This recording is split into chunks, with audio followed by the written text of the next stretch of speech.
Hi, and welcome to Nevaeh's Nightmare, and on this episode, we are going to be covering the nursery rhyme, The Muffin Man.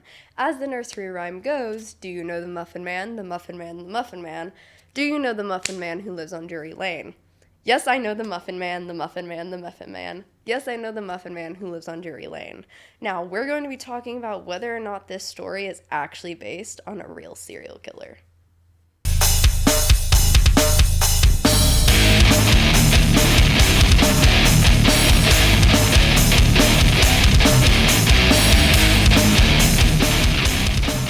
Do you know the Muffin Man? Apparently, the song Do You Know the Muffin Man was actually about a serial killer. As the story goes, the Muffin Man was supposedly the first serial killer in England. His name was Frederick Thomas Linwood, aka the Muffin Man, or also known as the Drury Lane Slicer. He allegedly killed over 22 people, 15 of them being children, while the other 7 were rival pastry chefs. Frederick was born in 1563 somewhere in England, and between the years of 1589 and 1598, he was reportedly living on Drury Lane. Frederick owned a pastry shop, but the name of the shop is unknown. Children would frequently go to his shop due to the pastries being filled with sugar. The children would then run around his shop for hours until they needed to go home. This drove Frederick crazy. He needed to find a way to deal with the children, so he would hit them on the back of the head with a giant wooden spoon. This didn't kill the kids, but it scared them all away and kept them away from his shop. Supposedly, Frederick also enjoyed killing children. He would tie muffins onto strings in dark alleys and would lure children in by pulling the strings, only then to do who knows what.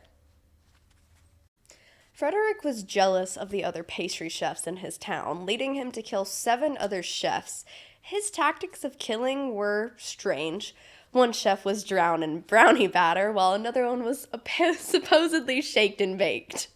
The death of Chef Adam arose suspicion with the British police when they seemed to have found him murdered with a mortar after tripping over a pistol.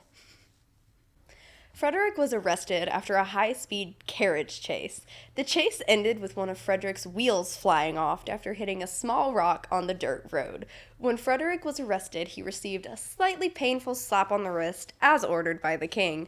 Frederick was let go, but soon got pummeled by an angry mob a few minutes after his release. His death would come a few years later. While eating dinner alone, he spotted a cockroach on the table and decided to smash it with his fork, but stabbed his hand instead, causing him to choke on a dumpling. What does any of this have to do with the Muffin Man song? The song was used to warn children of the killer during his life of crime.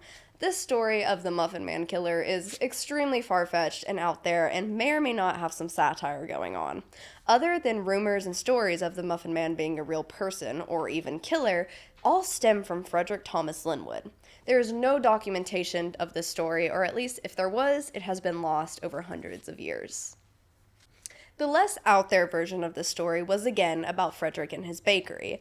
He was born in 1563, and Frederick would deliver these muffins in the early mornings just like other bakeries around. Frederick would playfully tie muffins to a string and lure children out of their homes. The kids would end up at his bakery, where he would then torture and kill them.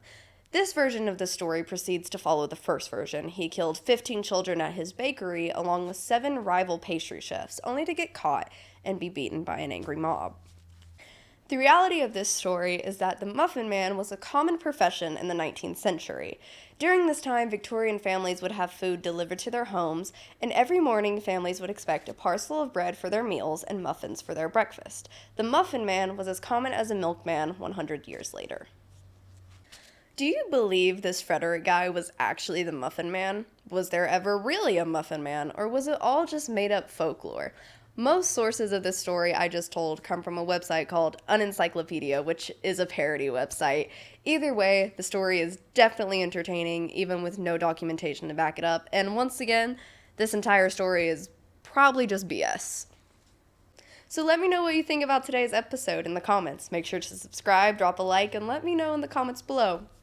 What's your favorite muffin?